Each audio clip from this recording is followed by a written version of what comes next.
Scott? Don't look at me like that. Don't you do it. Don't you do it, Brent. I know I messed up.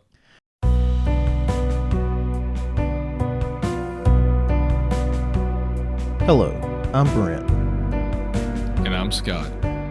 And this is Strange Embers.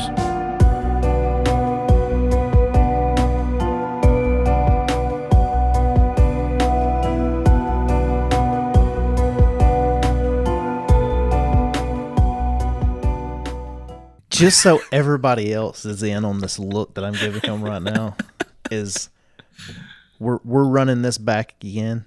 We were 16 minutes and 38 seconds in when Scott looks over and goes, OBS crashed. So we've been... Actually, my exact wording was, you gotta be freaking kidding me. I thought it was hard. I thought it was hard drive crash, but... Which has happened already once. I had an external hard drive crash and I lost everything. And that's why I thought it was going to be that again. Because he was looking over to the side like there's disaster going on right over here in this quadrant. But so we're going to kick this back off. We're starting this off to be the month of October.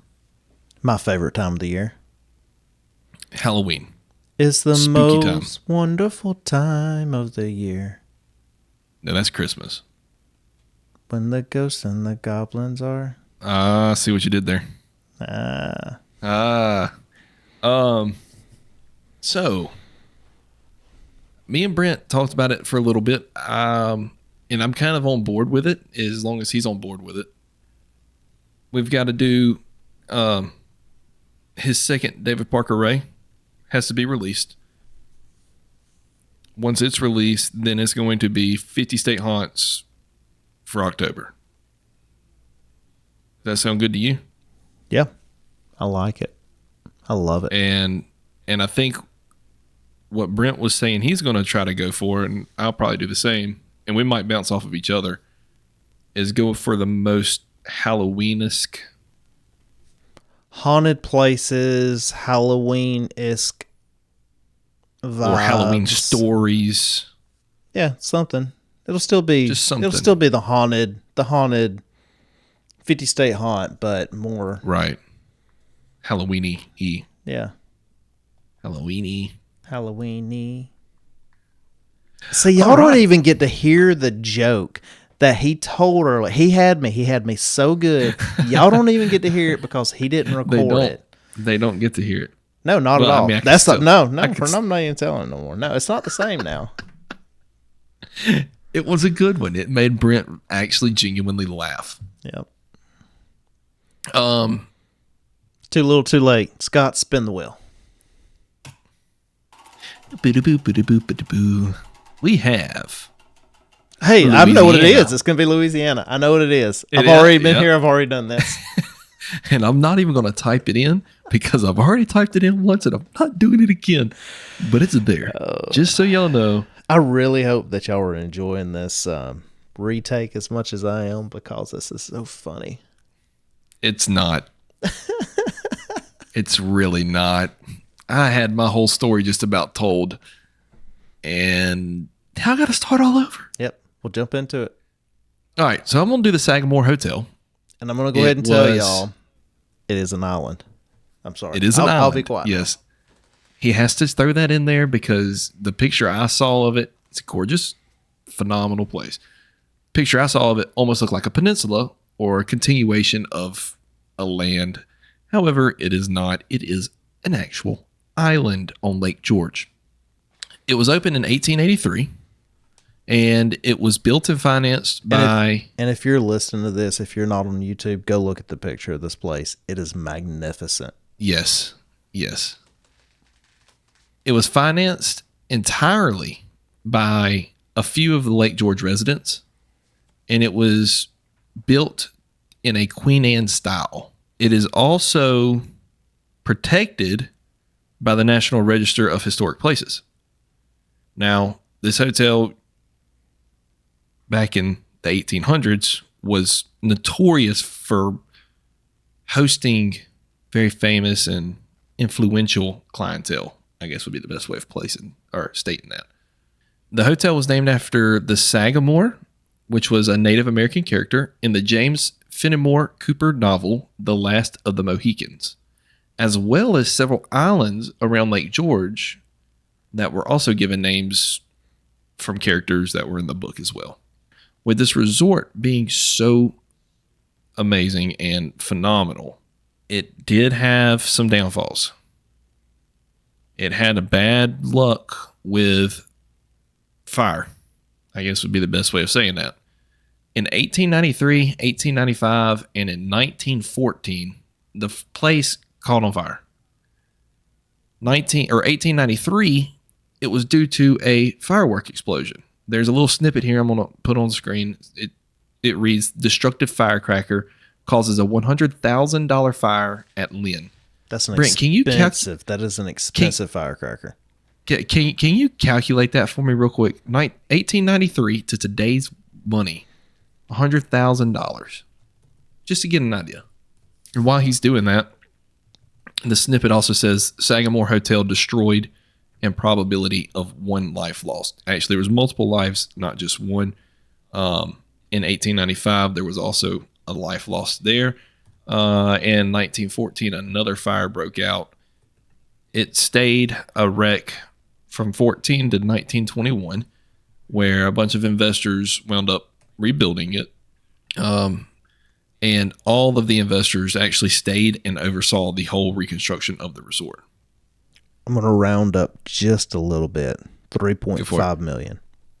$3.5 million. So a firework explosion cost $3.5 million worth of renovations. That's crazy. And what's even more crazy, when you look at this place, that probably wouldn't even cover a half of it. No. Probably a quarter, but that's it. If you're lucky. In 1913, the hotel continued to thrive for decades. I mean, after 1930 and on, it thrived through the Great Depression, and it kept rising. It was a gathering place for very wealthy tourists and residents of the famed Millionaire's Row, which is it's a straight line. If you want to look that up too, Brent, it's a phenomenal view. It's called Millionaire's Row. It's a straight line of massive mansions that are along Lake George's western shores. Now, in 1981, so from 1930 to 1981, everything was going great. 81, it had just its downfall. The hotel fell into despair. All of its great reputation just went down the drain. And it actually closed its doors that same year. Now, there was a few years past. I think it was 1983. There was a real estate developer, Norman Wogan of Philly, who purchased the property and restored it, which it is now managed by Delray Beach, which is a Florida-based ocean property, which they purchased the resort in 2008. So you're probably wondering, Brent, and I kind of was too, yeah, there's been a couple deaths due to the fire, but what else would make this place haunted, right? Is it just the age of it? Because you know some of these places is people say, oh, you have so many people that visit.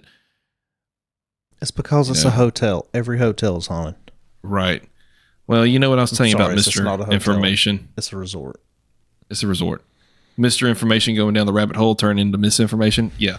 So that I got him again. That's what happened. I was trying to figure out why this place was haunted, and it was coming up with just, absolute bizarre. I might as well have just asked ChatGPT why it was haunted, and it probably could have given me a better answer than this. But did a little digging. So the Sagamore, I don't know if you knew this or not, probably not, but maybe you pieced it together in the time frame. It saw fighting during the French, British, and Native American time frames. So maybe that's part of why it's haunted. Some people say that when they built the house / resort / mansion / whatever the heck you want to call this place, because it's huge. Anyway, they say whenever the Sagamore was built, when they came in and flattened everything, they flattened over an Indian burial ground. So that's another way that they say that the hotel's haunted. They also say that there's some hauntings from some of the people that used to work there and politely off themselves. So an Indian burial ground on an island. That's what they claim. We look into tectonic plates, things start separating. You never know. It's true. You never know. And it is on a lake. Is this a natural lake, or is it, back then, or was this a reservoir? No, it's a naturally formed lake. Okay. It's 10 to 15,000 years old, according to what research says. Got you. And it reaches nearly 200 feet in the deepest part, by the way. Nice. Yeah. So old Nessie lives in that lake. Maybe. Old Georgie. So we're going to start with some of the actual hauntings that people have noticed and what they're acclaimed for. Main hotel lobby. There's usually a woman in her early 20s. People who tend to see her standing on the open porch. She looks down to the lake, watching the boats flow in and out. She's seen in a lovely pinkish brown dress with dainty points of lace. Her name was Lillian. She was said to have stayed at the Sagamore during its first era.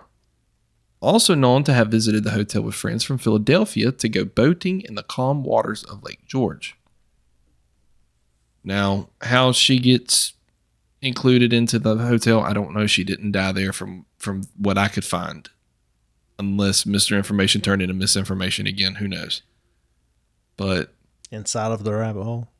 Inside of the rabbit hole. You never know. So we're going to go a little bit deeper into a darker side, which is called this cat's name's Walter, who is a phantom. And he likes to frequent and visit the elevator closet to the concierge's desk. He likes to wear a brown 3-piece suit and is described as a slender man with a thick mustache. He is seen most in the card room where the first floor rooms are. Now on the second and third floor, there is a man who wears a long black overcoat, and he is very frantic. He walks up and down the hallway pacing very fast, over and over again, and he'll disappear as he walks into a door. Sometimes he'll come out from another side. As he walked in the left, he'll come out the right side. He's also been seen in the halls at the spa, and some people have even said that all they can remember was seeing his shoes, because his shoes were so shiny, they looked like they had just been shined. So shiny leather shoes. We're going to get to the maid here. The Sagamore had a hotel maid in the 1930s who was caught having an affair with a hotel guest, and she was promptly fired. She returned to the room to inform the guest that she had lost her job over their fling, and while she was there, his wife returned. The husband confessed to the affair to his wife, and she wrestled the maid to the floor. She grabbed a pillow, and she smothered her. Wow. He was stunned, and they left immediately, him not saying a word to avoid the wrath of his wife, and the same fate as the maid. The maid was not found until the next morning, and it was assumed that she had died from a heart attack. The maid is still said to reside in the room, and her anger traps her there. She's believed not to be able to leave the second floor.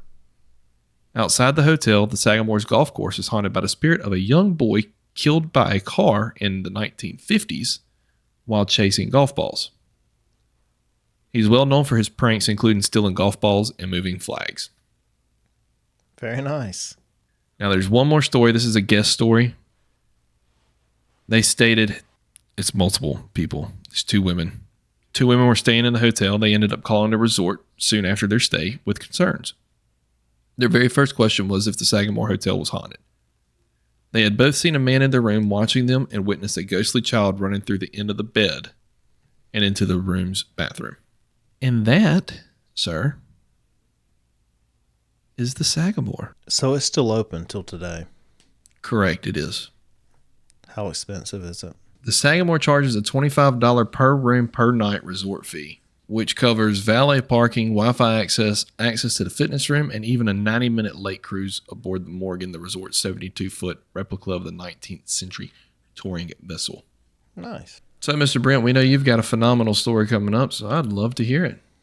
Scott, have you ever heard of a man that goes by the name Dietrich Knickerbocker? Knickerbocker. I can't say the name sounds familiar, no. So in 1809, New York City, there began to be signs plastered up on buildings, on anywhere they could put up a sign.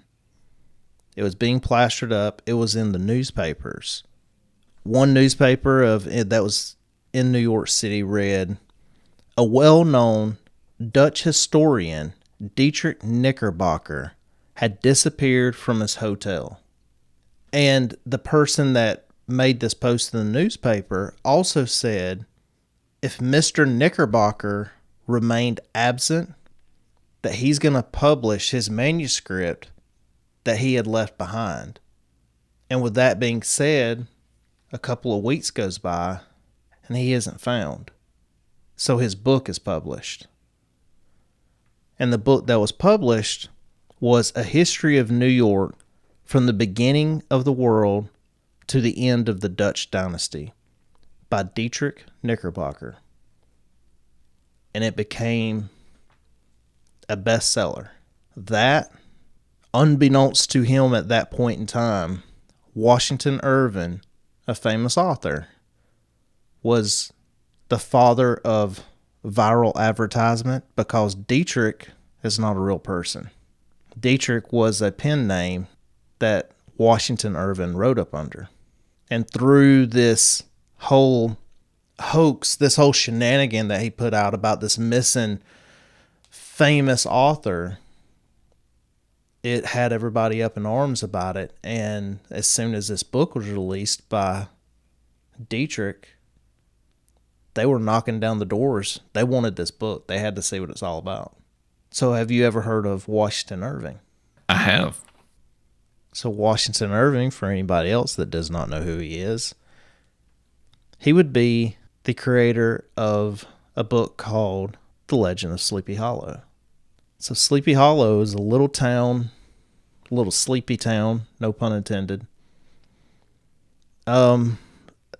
Just a little over an hour outside of New York City. So for anybody that's not familiar with, which I mean, pretty much everybody should be familiar with Sleepy Hollow by now, right? You would think. I'll give a real quick synopsis of the story. So the story of Sleepy Hollow, you're going to have a main character, Ichabod Crane. And the story of Sleepy Hollow was narrated by whom? Dietrich Knickerbocker. Dietrich, Mr. Bocker, if you will. Mr. Bocker. So this fictional character, Dietrich, he narrates the story.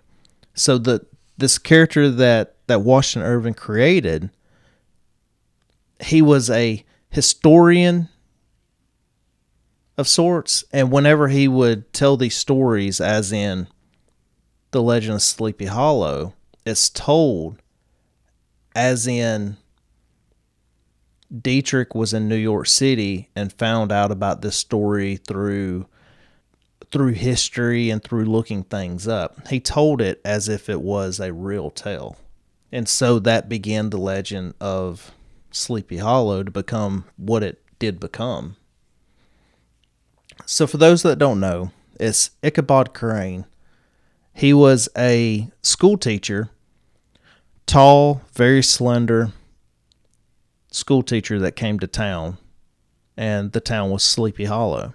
When Ichabod Crane comes to town, there is a girl in his class that he's infatuated with. She already has a love interest, I guess you would say. And his name was Abraham Van Brunt, but he went by Broom Bones. He was more of a jock type. They said he was good a very skilled horseback rider, just to kind of set the scene for how this story goes. So Ichabod Crane, he portrayed himself as a good singer as well, and he would sing and he would help give singing lessons. And not only that, he also loved to tell ghost stories and hear ghost stories. One night they have a party, and at this party they're giving the ghost tales, they're telling everything, and he hears about the legend of the Headless Horseman. So That's my favorite. That's my favorite legend. After Ichabod leaves the party, as he's riding back home, he sees a figure in the distance, and he calls out to him, "Who is this?" The figure does not answer him, and he notices whoever this is on the horse doesn't have a head. You know why he couldn't answer? Why? Tell me why. Because he didn't have a head. So from there, Ichabod knows the story. He has to outrun the horseman, because the horseman comes out every night looking for his head. And if he can't find his head, he's going to take somebody's. There you go. So the next day, Ichabod does not show up. Nobody can find him. But close to the bridge by the cemetery, they see Ichabod's hat on the ground with a smashed pumpkin. Nobody knows what happened to him. I know what happened. Somebody came back from New York City, and they told him that Ichabod had fled Sleepy Hollow, went back to New York City. He became a lawyer and a judge and had a successful life there. But the people of Sleepy Hollow did not want to believe that, and they believed that he was taken by the horseman. Well, you know what they say about the smashed pumpkin every time the Headless Horseman came out, right? What? Every time there was a smashed pumpkin, the Headless Horseman claimed another head. Correct, because that was his symbol. Mm-hmm, because he was looking for his head. If he could find his head, then it would break the curse, and he could go on about his business. That's it. With this tale being told, what's the history of the Headless Horseman? Do you know any of that? I don't know the actual history. I just know just the story / legend. That's all. I don't know the true history now. So Washington Irving, being from Sleepy Hollow, when he wrote this tale, there was some truths to the names that he used. So the names that were used, one of them being Ichabod Crane, he was a real person, but he was not this tall, lanky, slender guy that was a school teacher. Ichabod Crane was actually a colonel in the military. He was born July the 18th of 1787. He died October the 5th of 1857. He was a military officer. He served for 48 years, and he reached the rank of colonel in the Army.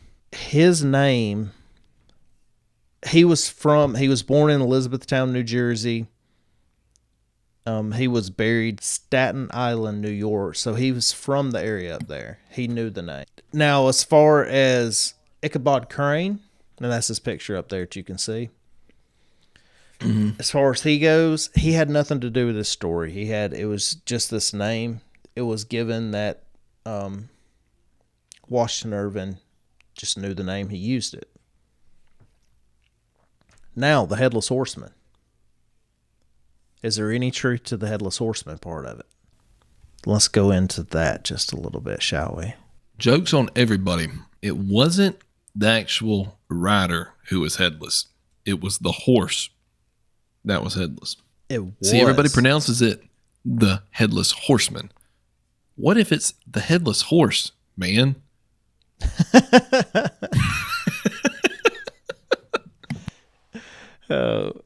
So now for the Headless Horseman part of this. So we're going to go back to the 1700s. So in the 1700s, we were having a little war. Do you remember what war we had at that point in time? We was having a little American Revolutionary War. Well, I didn't know if you were talking about here in the States. Oh, or not. Okay, I wasn't specific. I mean, you got to be specific because the Great Northern War also took place, So we're talking Russia about and Sweden. So we're talking about here. Oh, in the United of the States. Have you ever heard of the Hessian mercenaries? So during the Revolutionary War, the British actually brought in, they were called Hessian mercenary fighters. There were better than 30,000 Hessians came to fight. Those were German fighters that came over with the British to help them fight. Well, during this time, of this time of when they were fighting the Hessians as well, this is when you do remember the famous George Washington picture where he's standing up in the boat and they're crossing the icy Delaware River. correct. Yes, that is a very known image. All right, so we're talking about the same time Painting. frame of then. Okay. So the battle that we're speaking of, though, had nothing to do with him crossing the Delaware, but it's the same thing. They were fighting the Hessians at that point in time. So in 1776, Washington, he had recently suffered a crushing defeat in the Battle of Long Island, and they were in full retreat. He ordered his troops to prepare for a hasty defense near White Plains. It was a small settlement on the northern outskirts of Manhattan. And there, on the eve of Halloween, the American forces engaged in combat with the forces of the British and the Hessian soldiers. The Hessians led the assault. They were gung-ho, let's get after it. So after several hours of them fighting, Washington's troops broke contact and fled away. They left an estimated 50 dead American soldiers on the battlefield. After several days, as opposing armies continued to clash in the New York countryside, Lieutenant Ephraim Fino, he assumed command of the lone artillery battery on top of the hill overlooking White Plains. So according to the journal of the American General William Heath, Lieutenant Ephraim Fino, he fired a single cannonball at the Hessian troops that were coming at him. And that one single cannonball made contact with a soldier riding a horse with his head and decapitated him. It also killed a horse, and it effectively ended the assault that they were pursuing. That is supposed to be the true account of what happened in that battle that began the legend, and that's where Washington Irving came up with the Headless Horseman. It's the horseman of the Hessian soldier that had his head blown off. So when he rises, the whole legend goes, if he can find his head, it'll break the curse. If he can't find his head, he will take somebody else's. There you go. So in the little town of Sleepy Hollow, everything that he writes about is pretty much there. If you'll look through those pictures I dropped for you. Mm-hmm.